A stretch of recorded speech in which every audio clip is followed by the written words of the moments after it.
study that he was hoping to do looking at PTSD and using 5 different dosages of cannabis in combat veterans who have treatment-resistant PTSD. And so I was really excited to have an opportunity to team up with him because, you know, the biggest opponents we had in Arizona for our medical marijuana campaign were, you know, their biggest criticism was that there was no research available, and so we were constantly trying to do battle with them about the fact that it's so difficult to get FDA-approved research to move forward in this country, and I thought maybe if I was involved in that research firsthand that I could make a better argument for how difficult it really is. And now I'm seeing, now I'm going to share with you how rigorous this has been. And I just have to say that I'm so honored to be on a panel with such tremendous thought leaders in this community. I just am so grateful to be able to listen to all the dialogue here. I'm learning so much from you guys. I'm very new to this arena, but I'm very passionate about the work that you all are doing. And so the study basically is an 8-week study looking at 50 veterans with treatment-resistant PTSD. And we're the 5 different, it's a double-blind, randomized controlled trial. The 5 different dosages that we're looking at span everything from the placebo control, 0% THC, to then 2%, a 6%, a 6% THC plus 6% CBD, and then a 12% THC. And the participants in the study will also be randomized into 2 different delivery methods. They'll either be in a smoked delivery or a vaporization process. And so what's happened is the study did get FDA approval back in April, so it was really exciting to see how quickly the FDA embraced the study. They actually really warmly welcomed. They thought it was a very well-designed trial that was going to help really bring a tremendous amount of information to the medical and scientific community. And then, of course, you know, the process of waiting for NIDA approval was really shocking to me. I didn't realize this, but the FDA is on a 30-day timetable where they're required to respond to any investigator-initiated study designs within 30 days. But NIDA is under no such timetable. They can take 10 months to respond or 10 years, and so that can obviously effectively derail a lot of legitimate clinical trials. So we waited 5 months and then finally got a response from them, which was about 20 pages of criticism, that most of it was absurd, unfounded, you know, just, you know, ridiculous material. A lot of it was contradictory between, you know, the committee from NIDA that actually examines this.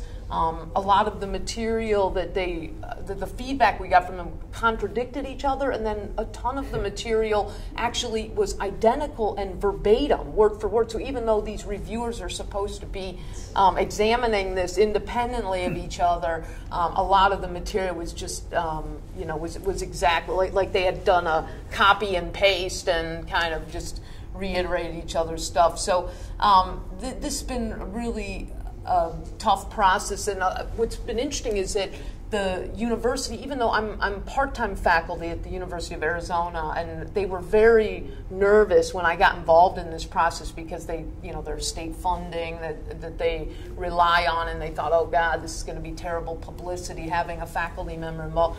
But I've been really heartened by the way that they've come to embrace this study and really have given me a lot of opportunities to go out under U of A med school sponsored community lectures. We've been having, you know, 500-600 people at these various lectures around the state.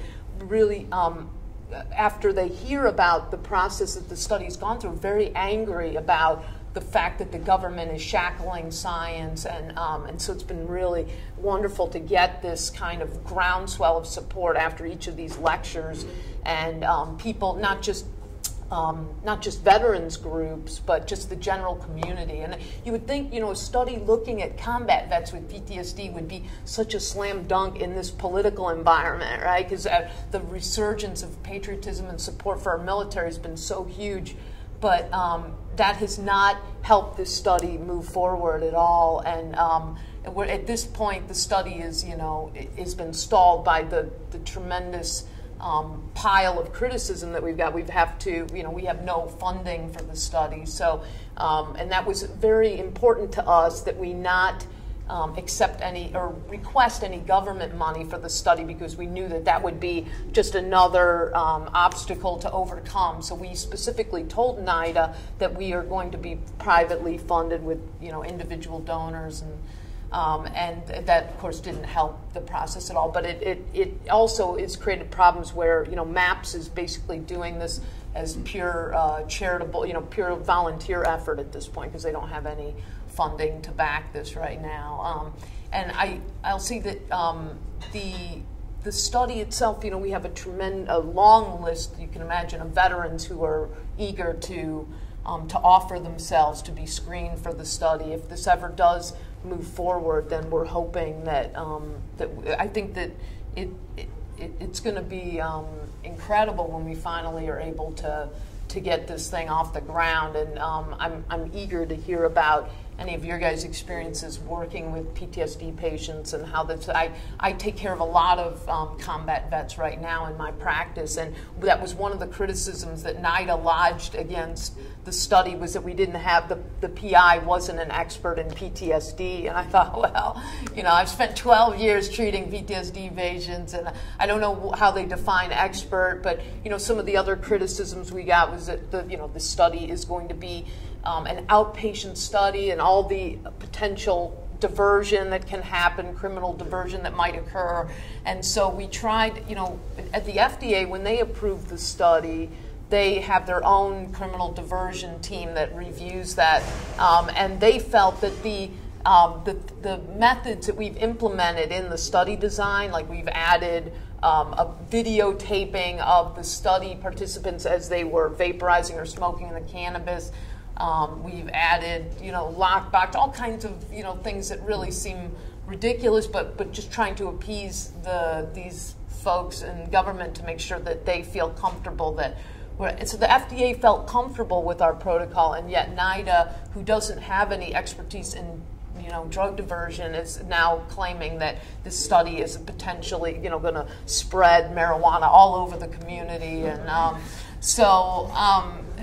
very, very tough. I'm trying to think of some of the other things. So inpatient versus outpatient, the fact that some of the other comments they shared with us were that they felt that having a placebo control, that we should, that basically they felt that the placebo control should be implemented. The way the study is right now is that you do 4 weeks, that the study participants will do 4 weeks of home self-administration. Then there'll be a 2-week washout period where we'll actually be checking, their cannabidiol levels and making sure that they stay clean from other illicit drugs, and then they'll embark on the second 4 weeks of self-administration at home. So it's a total of 8 weeks, but there's a 2-week washout period in the middle, and then a 2-week washout period at the very end of the study. And again, NIDA thought that was negligent and had all kinds of concerns about what this washout period represented. And in fact, I think that washout period has the potential to give us a lot of good information about whether people, whether PTSD symptoms do relapse during that abstinence period or not, what happens to cannabidiol levels during the washout period. So that was frustrating to see all the criticism. I don't know where this is going to go. I'm hoping that by the next time we have this conference, that hopefully I'll have good news to report to you about. Not 25 years, I hope. Right, yeah. But I think that one good news is that I think Rick has managed to engage a very prominent law firm in D.C. to take on this case pro bono and try to challenge the NIDA monopoly and the fact that NIDA has stalled this really crucial study. And I've just personally been working with our congressional delegation in Arizona to try to persuade them to question the NIDA blockade of this moving forward. I know there was a question earlier about whether rescheduling cannabis Schedule 2 is going to eliminate the NIDA monopoly, and unfortunately, according to the legal experts we've talked to, it doesn't eliminate the problem. As long as NIDA has a required second review on every Schedule 1 drug or Schedule 2 drug, we're not going to be able to proceed with any of these studies. So I think that's it. Well, yeah, and and we'll talk about this some more in a minute in the context of Lyle's case, but I've spent some time trying to wrap my mind around this. But just to be clear, so this is an FDA-approved study, yes, right? But NIDA still has a secondary review function built in by statute that is not there for other Schedule 1 drugs, actually. It's only for cannabis, yes, right? That's true. What indications did you have or do you have from other research or just anecdotal or observational studies that lead your team to believe that there could be some PTSD ameliorative effect from cannabis? What's that research? Actually, it's all anecdotal experience from patients that we've spoken to. Almost all of my patients in the VA system are all using cannabis medically to manage their symptoms. Nobody's purporting that cannabis is a cure for PTSD. It's strictly, the study design is acknowledging the fact that we see cannabis as strictly symptom control, and that's what all the patients tell us, that if they use it, their symptoms are, that they're functional, that their symptoms are easily managed, and we are, the part of our hypothesis is that we believe that the one arm of the study that has 6% THC with 6% cannabidiol, that we believe that that's going to be far more efficacious than the other arms of the study. What's interesting is that, even though NIDA has never been able to produce this combination THC plus CBD, they claim that they have the capability now to do that. So I don't know if they're responding to political or public pressure, but they are, I think that in the past, as Dr. Abrams said, they used to only produce THC in very low percentage, but now they claim that the study design that we've presented them, going from 0 to 12% with this combination CBD and THC, that they are capable of making this study drug in the specifications we've given them. So it remains to be seen. Maybe that's why all the obstacles are, further reason for it, because maybe they can't produce it, but they claim they can.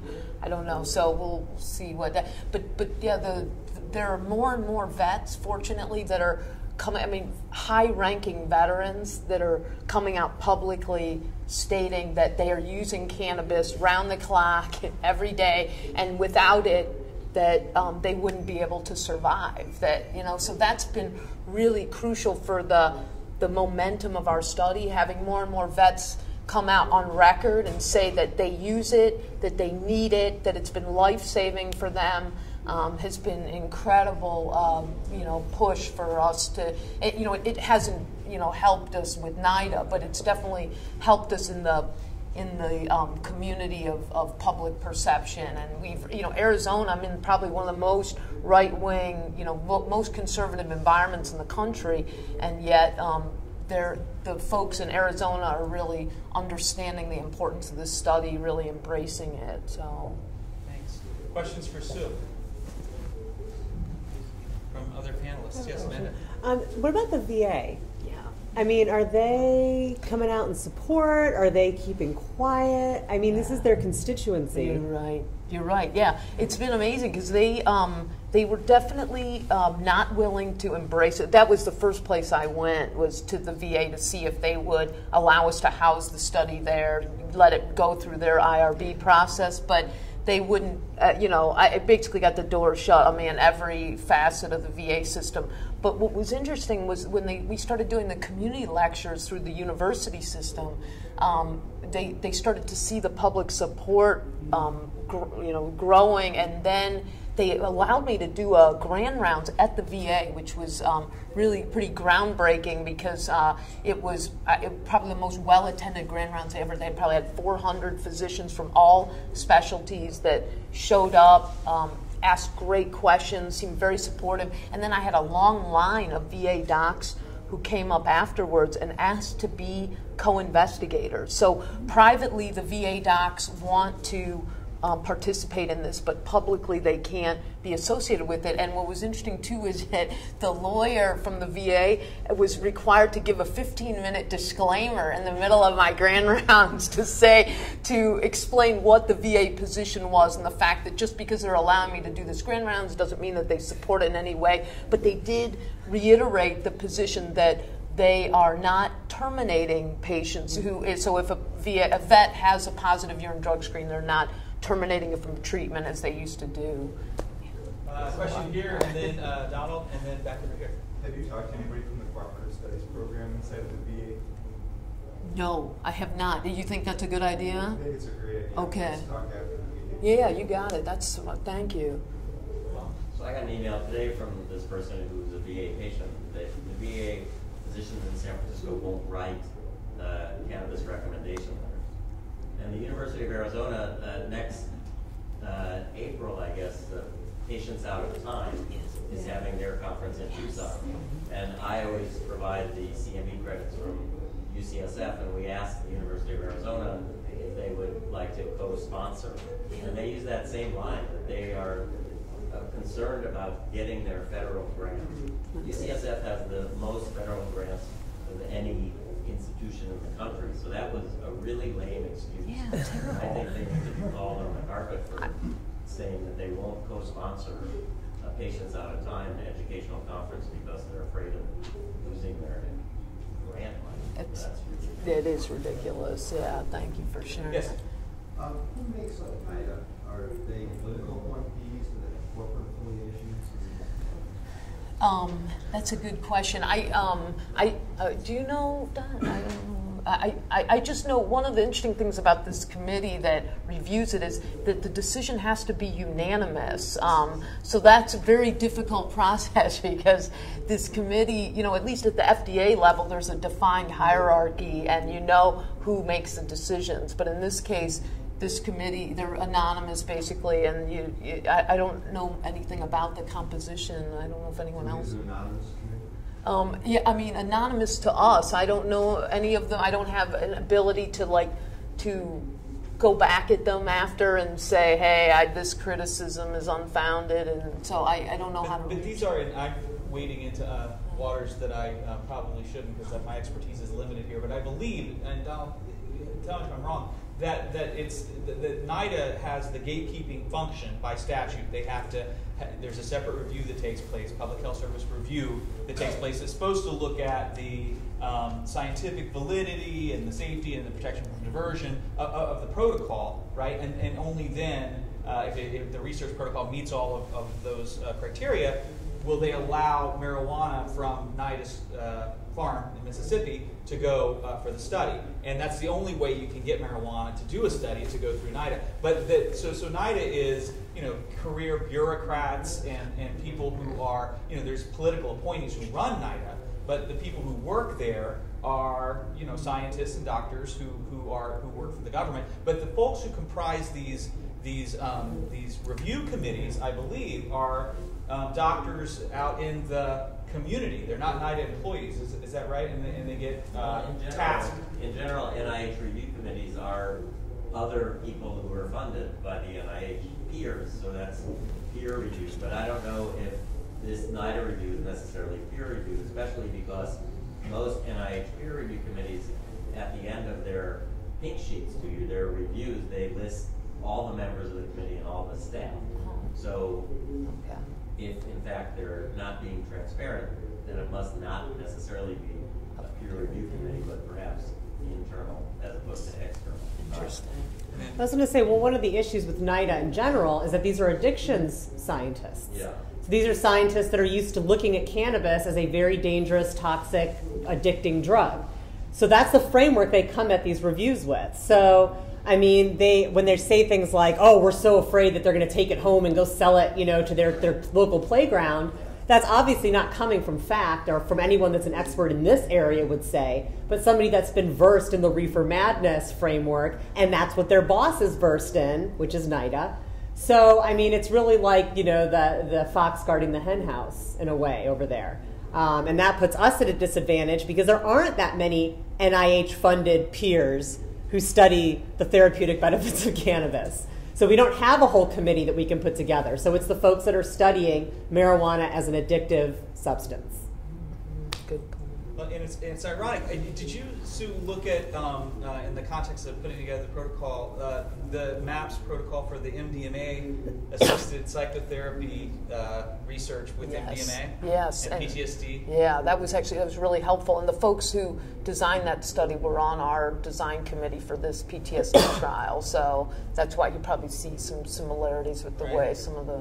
Do you find it ironic that the FDA has approved the protocol for the MDMA research? There's no second layer PHS NIDA review, and so once the protocol is approved by FDA, and you're not asking for money from NIH, it's MAPS funded, the research goes forward, right? Yes, yeah. But with marijuana, because of this extra layer of review, so we can do the research, MAPS can sponsor and pay for it, and can have the research conducted with MDMA, but not with marijuana, the drug that the DEA's own administrative law judge found years ago is one of the safest substances known to That's right.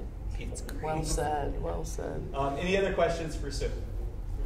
Yes, in the back, and then we'll go here. In your practice, have you found therapeutic benefit for other psychiatric disorders, bipolar disorder, or treatment-resistant depression? Oh, that's a good question. It's an interesting problem because in Arizona, because I'm an MD and I'm trained in a very conservative allopathic environment, I've never discussed this material with patients until our medical marijuana law got passed. And then, I dealt with PTSD only because the vets, even if you didn't ask them about it, that they told you all about their cannabis use and how they were doing, they were very upfront. Whereas with psychiatric patients, the only time I really hear about it is if somebody gets an actual psychotic reaction and they end up in our ER, and then we're managing that. So that generally the only time we heard about it was when it had a negative, an adverse effect with patients. So I desperately wish that we could study that, because I think that there's no question that my patients are using it medically to help manage some of their symptoms, but I don't have enough material on that to know what the whole lay of the land is there. Anecdotally, many people are self-medicating for mood disorder, anxiety disorder. I've been using it somewhat successfully in agitation and dementia. But the standard allopathic publications suggest, say, psychosis induced by marijuana use. Yes. So that's the overall. You're right. Good point. Last question. My question is actually for anybody out there. Is what happens when it becomes legalized in every state? Because maybe that's what it's going to take, is for every state to legalize it, and then once they're, how can they? Hasn't the will of the people at that moment been exerted, and shouldn't the federal government fall into line, like if it's a representative? Well, that's what I think we're going to have to do, is to go, and I know that Lester Grinspoon agrees, is that we just have, cannabis doesn't belong in the scheduling arrangement anyway, and that's, it belongs more in the realm of herbs and plants and berries and broccoli, because it's a nurturing plant that helps our health. It's not a pharmaceutical compound that has all these lists of, gastroenteritis and peeling fingernails off or whatever is going to happen if you take these horrible drugs. It's much closer to a healing herb, and we just need to, I think, legalize it with age-appropriate restrictions and overwhelm them. And, then the hell with the scheduling. We've got it accessible when we want it, and we'll find out the proper applications and dosages, as we're doing in California, despite the hostility of the feds. All right, thanks very much. Yeah, you bet. Thank you, guys. Thank you.